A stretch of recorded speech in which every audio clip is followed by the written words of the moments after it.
आज एक बार फिर आप सभी का हमारे YouTube चैनल पर हार्दिक स्वागत है। आज हम संख्या पद्धति के बारे में पढ़ने जा रहे हैं। संख्या पद्धति गणित विषय की रीढ़ की हड्डी है। यदि हम संख्या पद्धति के बारे में अच्छे से अध्ययन कर लेंगे तो हमारी आधी समस्या यहीं पे समाप्त हो जाएगी, क्योंकि संख्या पद्धति में विभिन्न प्रकार की संख्याओं के बारे में अध्ययन किया जाता है। तो सबसे पहले आज हम जानेंगे कि संख्या पद्धति होती क्या है या संख्या पद्धति कहते किसे हैं। संख्या पद्धति को इंग्लिश में नंबर सिस्टम के नाम से जाना जाता है। अब यहाँ पे एक क्वेश्चन है, संख्या पद्धति या संख्या प्रणाली किसे कहते हैं। एक ऐसी पद्धति, क्या लिखा है, एक ऐसी पद्धति या ऐसी प्रणाली जिसमें विभिन्न प्रकार की संख्याओं एवं उनके मध्य संबंधों व नियमों का क्रमबद्ध अध्ययन किया जाता है, उन्हें संख्या प्रणाली या संख्या पद्धति कहते हैं। क्या बताया है संख्या पद्धति के बारे में? एक ऐसी पद्धति या एक ऐसी प्रणाली जिसमें विभिन्न प्रकार की संख्याओं एवं उनके मध्य संबंधों व नियमों का क्रमबद्ध अध्ययन किया जाता है, उन्हें संख्या पद्धति या संख्या प्रणाली कहते हैं। जितनी भी संख्याएं आती हैं वो सब संख्या पद्धति के अंतर्गत आती हैं और वो नियम से क्रमबद्ध, मतलब नियमों का पालन करती हुई आती हैं। जैसे मान के चलें प्राकृतिक संख्या है, सबसे पहले प्राकृतिक संख्या है, तो जो प्राकृतिक संख्या हैं वो एक नियम से हैं। नियम क्या है? सबसे छोटी प्राकृतिक संख्या एक है, एक के बाद फिर कितना आता है, दो, दो के बाद तीन, तीन के बाद चार, मतलब एक ये नियम का पालन कर रही। वो नियम क्या है? जो सबसे छोटी प्राकृतिक संख्या है उस प्राकृतिक संख्या में यदि एक जोड़ दिया जाए तो उससे अगले की संख्या मिल जाएगी, दो मिल जाएगी। दो में एक जोड़ दें तो कितना मिल जाएगा? तीन मिल जाएगा। तीन में एक जोड़ दें तो कितना मिल जाएगा? चार मिल जाएगा। तो एक नियम का पालन कर रही हैं, तो ये है संख्या पद्धति। अब जब संख्या पद्धति में सबसे प्रमुख चीज़ है वो हर विषय के लिए है, चाहे हिंदी हो, इंग्लिश हो या गणित हो। किसी भी विषय की जब शुरुआत करते हैं तो सबसे पहले, जैसे हम हिंदी की शुरुआत करते हैं तो हिंदी में सबसे पहले क्या सीखते हैं? अक्षर। फिर अक्षर से क्या बनते हैं? शब्द। शब्द से क्या बनते हैं? वाक्य। और वाक्य से क्या बनता है? गद्यांश। और गद्यांश मिलकर क्या बनाते हैं? पाठ। ऐसे ही इंग्लिश में सबसे पहले हम क्या सीखते हैं? लेटर सीखते हैं। लेटर से क्या बनते हैं? वर्ड बनते हैं। वर्ड से क्या बनते हैं? सेंटेंस बनते हैं। सेंटेंस से क्या बनता है? पैराग्राफ बनता है। और पैराग्राफ से क्या बनता है? लेसन। तो इसी प्रकार गणित विषय में सबसे पहले हम जो चीज़ सीखते हैं वो है अंक। अब कहोगे ये कौन सी बला आ गई अंक? अंक कहते किसे हैं? तो हम अब किसके बारे में पढ़ेंगे? अंक के बारे में, और जानेंगे कि अंक कहते किसे हैं। अब जब हम गणित की शुरुआत करेंगे तो सबसे पहले यहाँ पे क्या है? अंक क्या है? अंक क्या है? तो अंक के बारे में यहाँ कुछ लिखा है। संख्या के लेखन में, जब हम संख्या लिखते हैं, संख्या के लेखन में जिस गणितीय संकेतों का प्रयोग होता है, जब हम कोई भी संख्या लिखते हैं तो गणित के कुछ संकेत लिखते हैं। तो संख्या के लेखन में जिस गणितीय संकेत का प्रयोग होता है उसे अंक कहते हैं। हम संख्या लेखन में 10 संकेतों 0, 1, 2, 3, 4, 5, 6, 7, 8, 9 का प्रयोग करते हैं जिन्हें अंक कहते हैं। इन सबको क्या कहते हैं? अंक। और ये कितने हैं? 10 हैं। अंक कितने हैं? 10। गणित की शुरुआत कहाँ से होती है? अंकों से, जिन्हें हम अंक कहते हैं। 1, 2, 3, 4, 5, 6, 7, 8, 9 को सार्थक अंक कहते हैं। कौन से अंक कहते हैं? 1 से लेकर 9 तक को सार्थक अंक कहते हैं, जबकि 0 असार्थक अंक कहलाता है। 1 से 9 तक के जो अंक हैं वो सार्थक अंक कहलाते हैं और 0 क्या कहलाता है? असार्थक अंक कहलाता है। अब अंकों से बनती क्या है? जैसे सबसे पहले अपन ने हिंदी में अक्षर से क्या बनते हैं? शब्द से बनता है वाक्य। तो अब अंकों से क्या बनता है? तो अंकों से संख्या बनती है। क्या बनती है? अंकों से संख्या बनती है। अब हमने अंकों के बारे में तो जान लिया कि अंक क्या है। अब ये बताया गया है कि अंकों से क्या बनती है? अंकों से संख्या बनती है। तो अब यहाँ पे प्रश्न उठता है, संख्या किसे कहते हैं? क्या है प्रश्न? संख्या किसे कहते हैं? किसी वस्तु को देखकर, ये यहाँ पे 5 वस्तुएं हैं, 1, 2, 3, 4, 5। किसी वस्तु को देखकर, इन वस्तुओं को देखकर उसकी गिनती के बारे में मन में उत्पन्न विचार को संख्या कहते हैं। यहाँ पे कोई वस्तु रखी हैं, इन पर जैसे ही हमारी नज़र पड़ी तो हमारे मन में क्या उत्पन्न हुआ? इनको गिनने के बारे में हमारे मन में क्या उत्पन्न हुआ? विचार क्या उत्पन्न हुआ? इन वस्तुओं को गिनने के बारे में। तो किसी वस्तु को देखकर उसकी गिनती के बारे में मन में उत्पन्न विचार को संख्या कहते हैं। जैसे 5, 10, 15, 1000, 1 लाख। ये सब क्या है? संख्याएं हैं। अब बात आती है 5 अंक है या संख्या? क्या 5 अंक है या संख्या? तो इसके बारे में गिनती के अर्थ में, काय के अर्थ में? गिनती के अर्थ में संख्या, ये क्या है? गिनती के अर्थ में 5 संख्या है। कैसे? 5 रुपये, 5 आम, 5 कलम, 12 केले। ये सब क्या है? गिनती के अर्थ में सभी क्या है? संख्या है। अब जैसे यहाँ पे एक संख्या लिखी है 58,960, इस पूरे को क्या पढ़ेंगे हम? संख्या पढ़ेंगे। क्या पढ़ेंगे? 58,960। ये पूरी क्या है? संख्या है। पर 5 क्या है? इसमें अंक है। 5 क्या है? अंक है। और 8 भी क्या है? अंक है। अलग अलग, इनके स्थान भी अलग अलग हैं। तो जहाँ पर गिनती की बात आती है वहाँ पे ये सब क्या कहलाएंगी? संख्या कहलाएंगी। और यहाँ संख्या में ये क्या कहलाएंगे? अंक कहलाएंगे। अगर पूछे कि 58,960 कौन कौन से अंकों से मिलकर बनी है, तो हम बता सकते हैं कि 58,960 5, 8, 9, 6, 0 अंकों से मिलकर बनी है। अब हमने इससे पहले संख्या पद्धति के बारे में पढ़ा, फिर जाना अंक क्या है, फिर ये भी जाना कि संख्या कहते किसे हैं। संख्या पद्धति में हमने पढ़ा था कि विभिन्न प्रकार की संख्याओं के बारे में। तो यहाँ पे देखिए ये आ गया संख्याओं के प्रकार।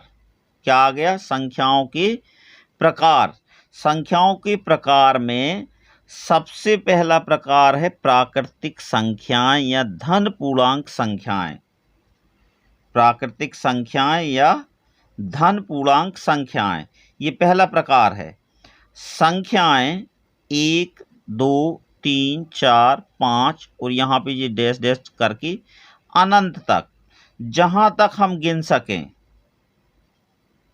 मतलब अनंत तक, क्योंकि हम प्राकृतिक संख्या, सबसे बड़ी प्राकृतिक संख्या नहीं बता सकते क्योंकि ये असीमित है। तो यहाँ पर क्या लिखा है, अनंत तक प्राकृतिक या धन पूर्णांक संख्याएं कहलाती हैं। 1 से लेकर अनंत तक जितनी भी संख्याएं हैं वो सब काय में, कौन से प्रकार में आती हैं, प्राकृतिक संख्याएं और धन पूर्णांक संख्याओं में। प्राकृतिक या धन पूर्णांक संख्याएं कहलाती हैं। प्राकृतिक संख्याओं को n द्वारा निरूपित करते हैं। प्राकृतिक संख्याओं को किस इंग्लिश की लेटर द्वारा निरूपित करते हैं, दर्शाती हैं, n लेटर द्वारा। अब इसमें हम सबसे छोटी प्राकृतिक संख्या तो बता सकते हैं। सबसे छोटी प्राकृतिक संख्या कौन है, 1। सबसे बड़ी प्राकृतिक संख्या अगर पूछें तो क्या आप बता पाएंगे, नहीं बता पाएंगे। क्यों नहीं बता पाएंगे, क्योंकि प्राकृतिक संख्याएं कैसी होती हैं, असीमित होती हैं, अनंत होती हैं। तो सबसे बड़ी प्राकृतिक संख्या हम नहीं बता सकते हैं। दूसरा प्रकार है अभाज्य संख्याएं। क्या है दूसरा प्रकार, क्या है, अभाज्य संख्याएं। तो अभाज्य संख्या में क्या परिभाषा लिखी है, 1 से बड़ी, किससे बड़ी, जो प्राकृतिक संख्या 1 है, इससे बड़ी वे प्राकृतिक संख्याएं जो 1 तथा स्वयं के अतिरिक्त किसी और संख्या से विभाजित नहीं होती, उन्हें अभाज्य संख्याएं कहते हैं। सबसे पहली शर्त क्या है, 1 से बड़ी होना चाहिए। दूसरी प्राकृतिक संख्याएं होना चाहिए। तो सभी संख्याएं प्राकृतिक संख्याएं हैं, ये तो ठीक है। और क्या कहा है, 1 तथा स्वयं के अतिरिक्त किसी और संख्या से विभाजित नहीं होती, उन्हें अभाज्य संख्याएं कहते हैं। जैसे मान के चलिए हम एक संख्या लिखते हैं 3। यदि हम 3 के ये देखें कि 3 किस किस से विभाजित है, तो सबसे पहले 1 से विभाजित है, फिर 1 के बाद 2 आता, क्या 2 का इसमें पूरी बार भाग जाता, नहीं जाता। 2 के बाद फिर 3, इसमें देखिए 1 का भाग जा रहा और स्वयं उसी संख्या का भाग जा रहा इसका। तो ये कौन सी संख्या कहलाएगी, 3, अभाज्य संख्या कहलाएगी। उसमें यही बताया था कि 1 से बड़ी होना चाहिए और उसमें 1 का और स्वयं का भाग जाना चाहिए। तो यहाँ पे तो ये सभी चीज़ें लागू हो रही। अब अगली हम 4 देखते हैं। 4 में सबसे पहले किसका भाग जाता, 1 का पूरी बार जाता, 2 का भी जाता है और किसका जाता है, 4 का भी जाता है। 1 का जा रहा, स्वयं का भी जा रहा, पर यहाँ पे 2 का भी भाग जा रहा। यहाँ इसके 2 गुणनखंड हैं, यहाँ पे इसके 3 हैं। क्या कहा गया था परिभाषा में, 1 से और स्वयं से विभाजित हो, बाकी किसी तीसरी संख्या का भाग ना जाए, उसे अभाज्य संख्या कहते। पर यहाँ तो ये तीसरी संख्या आ गई 2, 1 का भी जा रहा, स्वयं का भी जा रहा, पर एक तीसरी संख्या है 2, इसका भी तो जा रहा। तो 4 अभाज्य संख्या नहीं है। तो क्या परिभाषा लिखी थी, 1 से बड़ी वे प्राकृतिक संख्याएं जो 1 तथा स्वयं के अतिरिक्त किसी और संख्या से विभाजित नहीं होती, उन्हें अभाज्य संख्या कहते हैं। जैसे 2, 3, 5, 5 से बड़ी अभाज्य संख्या 7, 7 से बड़ी अभाज्य संख्या 11, 11 से बड़ी अभाज्य संख्या 13, 13 से बड़ी अभाज्य संख्या 17, 17 से बड़ी 19, 19 से बड़ी 23 और 23 से बड़ी 29। 1 से लेकर 100 तक की प्राकृतिक संख्याओं में कुल 25 अभाज्य संख्याएं होती हैं। कितनी होती हैं, 25। ये हैं तीसरे प्रकार में। पहले प्रकार में हमने पढ़ी थी प्राकृतिक संख्याएं या धन पूर्णांक संख्याएं। दूसरे में पढ़े हमने अभाज्य संख्या। तीसरा प्रकार क्या आ गया? भाज्य संख्याएं। कौन सी संख्याएं? भाज्य संख्याएं। तो भाज्य संख्याओं की क्या परिभाषा है? एक से बड़ी प्रत्येक प्राकृतिक संख्या। किससे बड़ी? एक से बड़ी, जो अभाज्य नहीं होती। यहां पे देखिए दो शर्तें रखी हैं, एक से बड़ी प्राकृतिक संख्या होना चाहिए और दूसरी शर्त क्या होना चाहिए? अभाज्य संख्या नहीं होना चाहिए। वह भाज्य संख्या कहलाती है।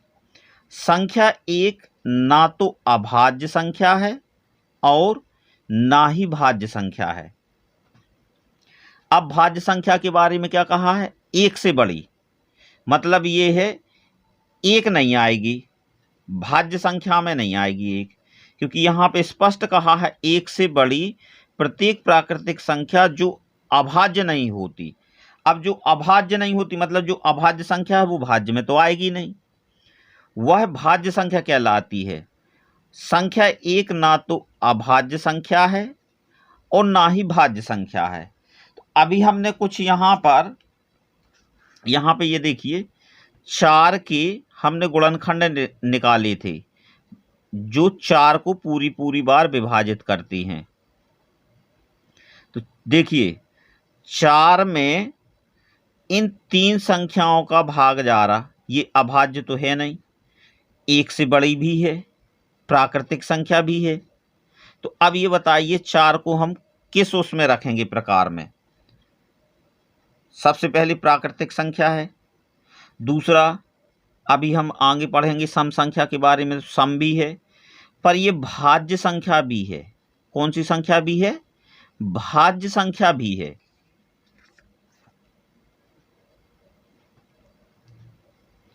अब आते हैं चौथा प्रकार।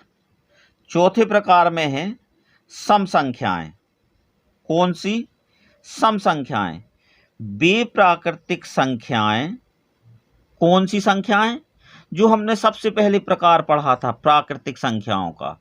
वे प्राकृतिक संख्याएं जो 2 से पूर्णतः विभाजित हो जाती हैं, जिनमें 2 का भाग पूरी बार चला जाता है, उन्हें सम संख्या कहते हैं। कौन सी संख्या कहते हैं? सम संख्या। वे प्राकृतिक संख्याएं जो 2 से पूर्णतः विभाजित हो जाती हैं, मतलब जिनमें 2 का भाग पूरी बार चला जाता है, उन्हें सम संख्या कहते हैं। सम संख्या की पहचान इकाई के स्थान पर, खाली सम संख्या को हम उसकी इकाई के स्थान का अंक देख के बता देंगे कि ये सम है कि नहीं है। तो इकाई के स्थान पर क्या होना चाहिए? 0, 2, 4, 6, 8 के अंक होते हैं। सम संख्या की एक प्रमुख पहचान है कि उसकी इकाई के स्थान पर ये अंक होते हैं। 0 होता है तो वो सम होगी, यदि 2 है तो भी सम होगी, अगर उसकी इकाई के स्थान पर 4 है तो भी सम होगी, 6 है तो भी सम होगी, और यदि 8 है तो भी वो क्या होगी? सम संख्या होगी। जैसे मान के चलें यहाँ पे एक कोई संख्या है 3463, ये बताइए सम है कि विषम है? ये क्या है? विषम है। क्यों? इसकी इकाई के स्थान पर 3 है। अगली है 4670, ये बताइए सम है कि विषम है? ये विषम है। क्यों? इसकी इकाई के स्थान पर क्या है? 0 है। तो खाली हम इकाई के स्थान का अंक देखकर यह बता सकते हैं कि दी गई संख्या सम है कि विषम है।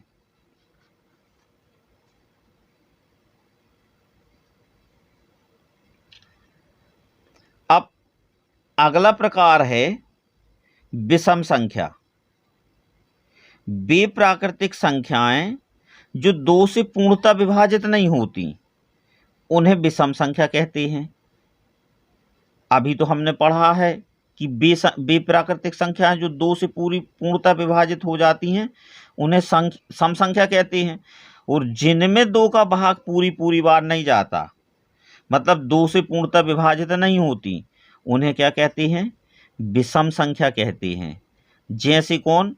1, 3, 5, 7, 9, 11, ये सभी कौन सी संख्याएं हैं? विषम संख्याएं हैं।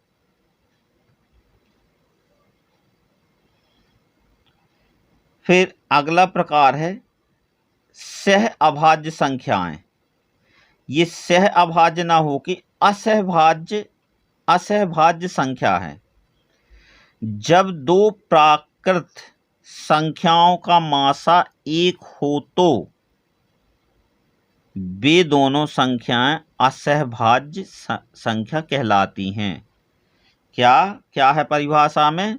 जब दो प्राकृत संख्याओं का मासा एक हो तो वे दोनों संख्याएं असहभाज्य संख्या कहलाती हैं। जैसे 4 और 9। 4 और 9 का हम मासा निकालें तो 4 और 9 बड़ी कौन सी है? 9 है। 9 में 4 का भाग देंगे, 4 दूनी 8, 2 बार गया। घटा देंगे, कितना बचेगा? 1 बचेगा। इस 1 का इस 4 में भाग देंगे, 1 चौके 4, घटा देंगे, कुछ नहीं।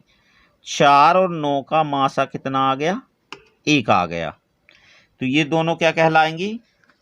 असहभाज्य संख्याएं कहलाती हैं। उदाहरण में 4, 9, 2, 7, 7, 11 और आदि और मिलेंगी। ये आगे हम निकालते जाएंगे। ऐसी तो बहुत सी ऐसी संख्याएं जो असहभाज्य संख्याएं कहलाती हैं।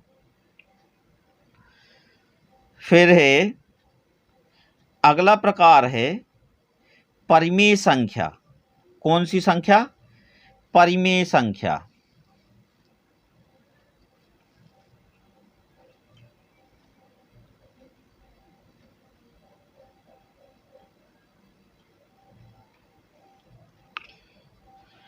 सातवां प्रकार है परिमेय संख्या।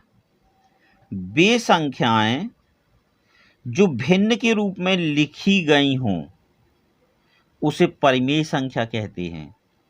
जैसे 3/4, 5/8, 7/9, 11/13। मतलब क्या है? वे संख्याएं जो भिन्न के रूप में लिखी जा सकती हों उसे परिमेय संख्या कहते हैं। और अपरिमेय संख्या, परिमेय का उल्टा। वे संख्याएं जो भिन्न के रूप में ना लिखी जा सकती हों उन्हें अपरिमेय संख्या कहते हैं। जैसे करनी 2, करनी 3 और पाई। इनको हम भिन्न के रूप में नहीं लिख सकते, तो ये कौन सी कहलाएंगी? अपरिमेय संख्याएं कहलाएंगी। फिर 9वां प्रकार आता है पूर्णांक संख्याएं। कौन सी? पूर्णांक संख्याएं। संख्याओं का ऐसा समूह, क्या लिखा है? संख्याओं का ऐसा समूह जिसमें धनात्मक और ऋणात्मक संख्याओं दोनों सम्मिलित हों। संख्याओं का ऐसा समूह जिसमें धनात्मक और ऋणात्मक संख्याएं दोनों सम्मिलित हों उन्हें पूर्णांक संख्या कहा जाता है। जैसे ऋण 5, ऋण 4, ऋण 3, ऋण 2, ऋण 1। फिर यहाँ पे क्या आ गया? शून्य आ गया। 1, 2, 3, 4, 5। ये यहाँ से यहाँ तक ऋणात्मक संख्या और यहाँ से यहाँ तक धनात्मक संख्याएं हैं। तो ये धनात्मक और ऋणात्मक संख्याओं का क्या हो गया? समूह हो गया। तो ये कौन से प्रकार में आएंगी? पूर्णांक संख्याओं में आएंगी। अब संख्याओं का 10वां प्रकार है क्रमागत संख्याएं। कौन सा प्रकार है? क्रमागत संख्याएं। वे संख्याएं जो क्रम से आएं। कैसे आएं? क्रम से आएं, उन्हें क्रमागत संख्या कहते हैं। जैसे 1, 2, 3, 4, 5, 6, 7, 8 ऐसे अनंत तक। मतलब जो भी संख्याएं क्रम से आएं उन्हें क्रमागत संख्या कहते हैं। क्या सभी प्राकृतिक संख्याएं क्रमागत संख्याएं हैं?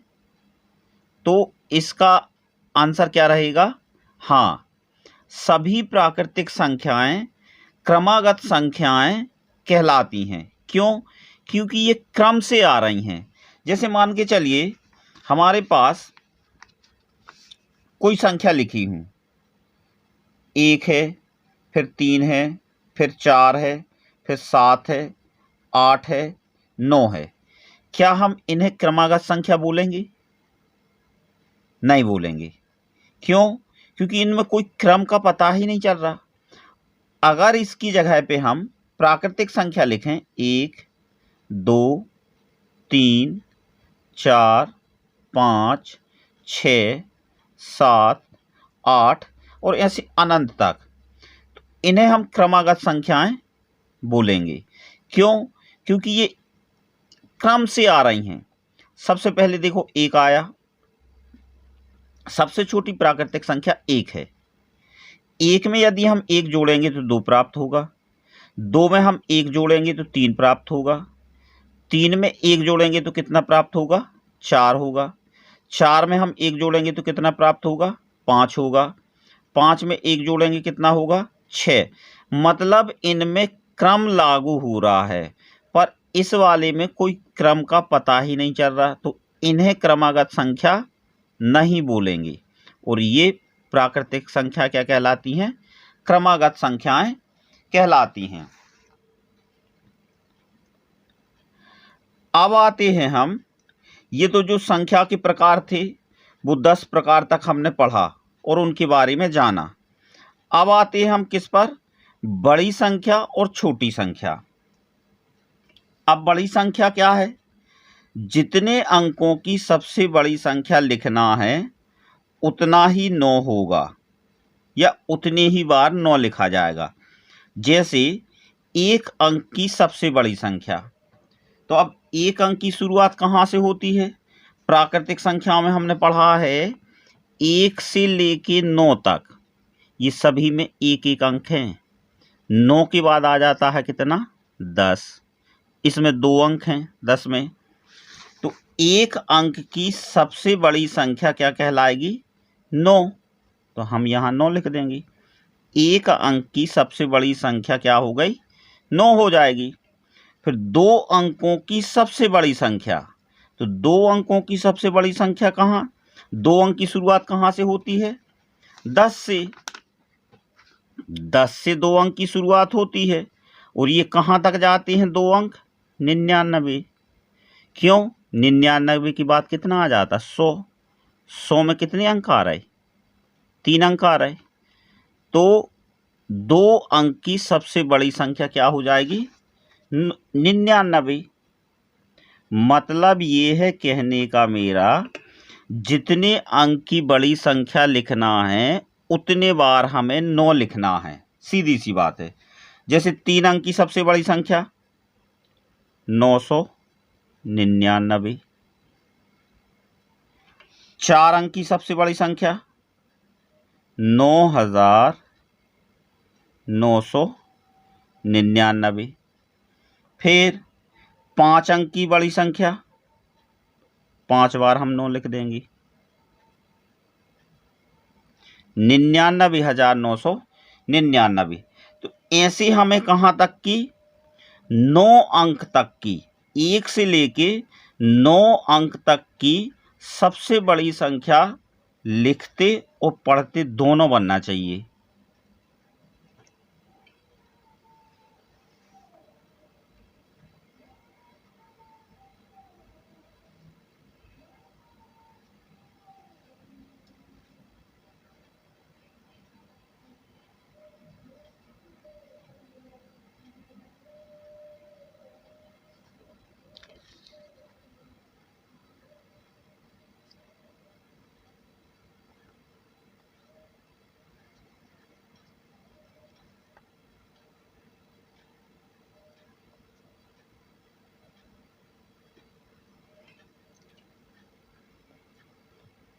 अब हमने 1 अंक से लेकर 9 अंक तक की बड़ी संख्या लिखना और पढ़ना सीख लिया है। अब आते हैं छोटी संख्या पर। कौन सी संख्या पर? छोटी संख्या पर। जितने अंकों की सबसे छोटी संख्या लिखना है, एक लिखकर उतने ही शून्य लगा देते हैं। क्या कहा है? जितने अंकों की सबसे छोटी संख्या लिखना है।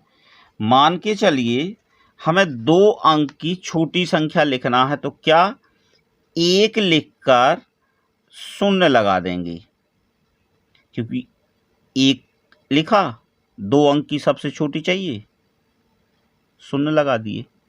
ये 2 अंक की सबसे छोटी संख्या हो गई। एक अंक की सबसे छोटी संख्या, तो एक अंक की शुरुआत कहाँ से हुई है? 1 से। एक अंक की ये सबसे छोटी हो गई। 2 अंकों की सबसे छोटी संख्या क्या है? 1 लिखकर और एक शून्य रख देंगे। यहाँ पे ये 2 अंकों की सबसे छोटी संख्या हो गई। 3 अंकों की सबसे छोटी संख्या, 1 लिखेंगे और 2 शून्य लगा देंगे। ये 3 अंक की सबसे छोटी संख्या हो गई। फिर 4 अंकों की सबसे छोटी संख्या, 1 लिख के 3 शून्य रख देंगे। ये 4 अंक की सबसे छोटी संख्या हो गई। अब 5 अंक की सबसे छोटी लिखना है, 1 लिखेंगे, कितने शून्य लगा देंगे? 4 शून्य लगा देंगे। 10,000। ये 5 अंक की सबसे छोटी संख्या हो गई। फिर 6 अंकों की सबसे छोटी संख्या, 7 अंकों की सबसे छोटी संख्या, 8 अंकों की सबसे छोटी संख्या और 9 अंकों की सबसे छोटी संख्या। इसी तरीके से हम छोटी संख्या लिख सकते हैं। तो हमने बड़ी संख्या सीखी, छोटी संख्या सीख ली। अब हमें क्या करना है? इन जितना भी आज हमने सीखा है, इसका हमें अभ्यास करना है। चाहे तो आप जितना भी हमने इसमें बताया गया है उसको आप एक कॉपी में नोट करते जाएं, क्योंकि अब जो वीडियो आएंगे वो इसी तरीके के आएंगे, चैप्टर बाय चैप्टर आएंगे।